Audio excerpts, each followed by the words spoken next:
And finally, new rule Democrats who 1 year from now will be licking their wounds and asking themselves how they could have lost the midterm so badly must instead ask themselves that question now. Now. You know, now. Like,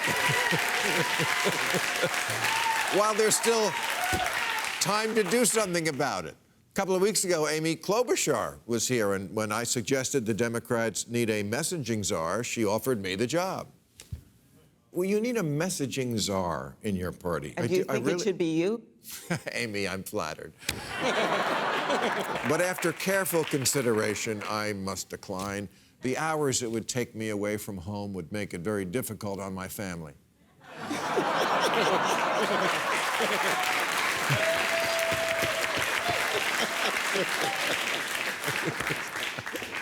But I will tonight, once again, break out my coach hat and try to point the Democrats in the right direction. That's all I can do. Point you in the right direction. I'm like Deep Throat. Because the way this party is running for office is making me gag. Now,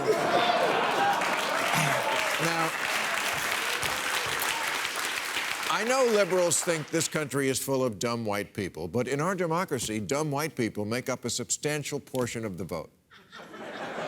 The median voter is a white person in their 50s who didn't go to college, their favorite TV show is NCIS, and their pronouns are what? I don't know what the fuck you're talking about, and get away from me.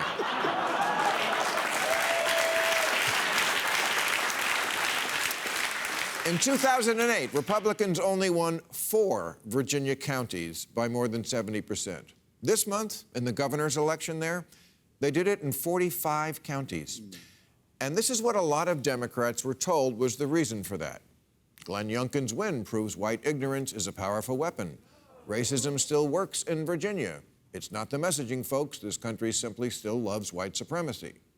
Well, I haven't worked up an official Democratic campaign slogan for 2024 yet, but I tell you what I have ruled out is vote Democrat because white people suck. That's...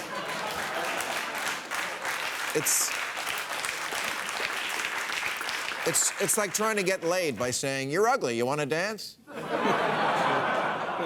You're alienating a whole lot of people, particularly whites without a college degree, which is most of them in a country that's still 70% white. I'd say do the math, but math is a form of white supremacy. Yes, I know every fiber of your being tells you the people you really want to reach are Guatemalan teenagers and bloggers in Gaza, but they can't vote. To a lot of folks in America, you come across as the cares about everybody but me party. And it doesn't have to be that way. You can find ways to stand up for these folks without being David Duke. This month, when the Democrats finally passed their big $1 trillion bill to rebuild our roads and bridges, 6 Democrats voted no because it didn't go far enough to address climate change, which I'm sure is true. What does?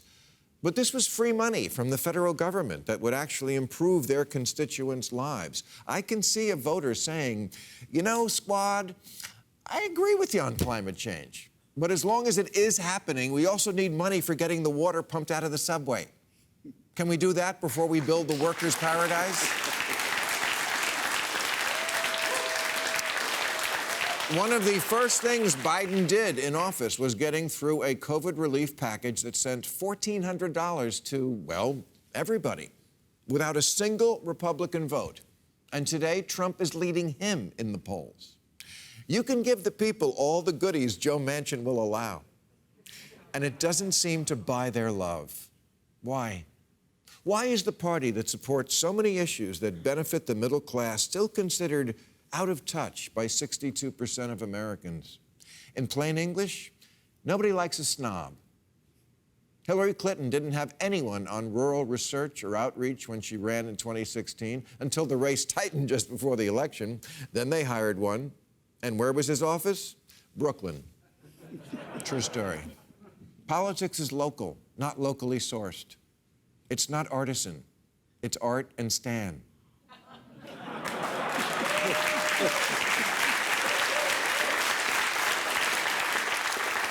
Your microaggression culture doesn't play in the Rust Belt. If a staffer hands you a speech that says menstruating people instead of women, don't say that. Say women.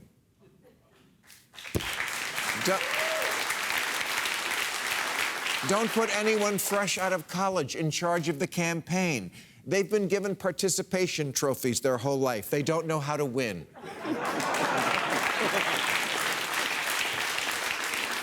James Carville knew how to win, and he blamed the Democratic losses this November 2nd on stupid wokeness, to which AOC fired back that wokeness is a term almost exclusively used by older people these days.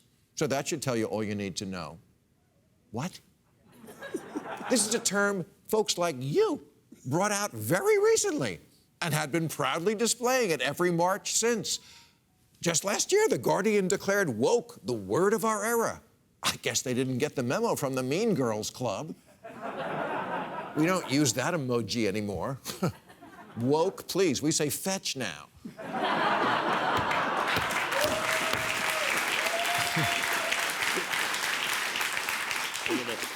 What a great strategy, never missing an opportunity to remind voters how lame and clueless and hopelessly uncool they are, especially since those are the ones who actually vote.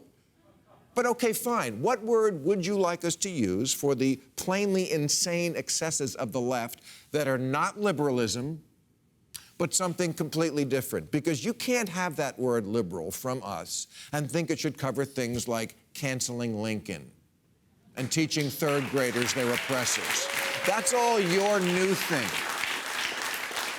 A more pertinent question to ask about the word woke might be, why in such a short time has it gone from a rallying cry to a pejorative?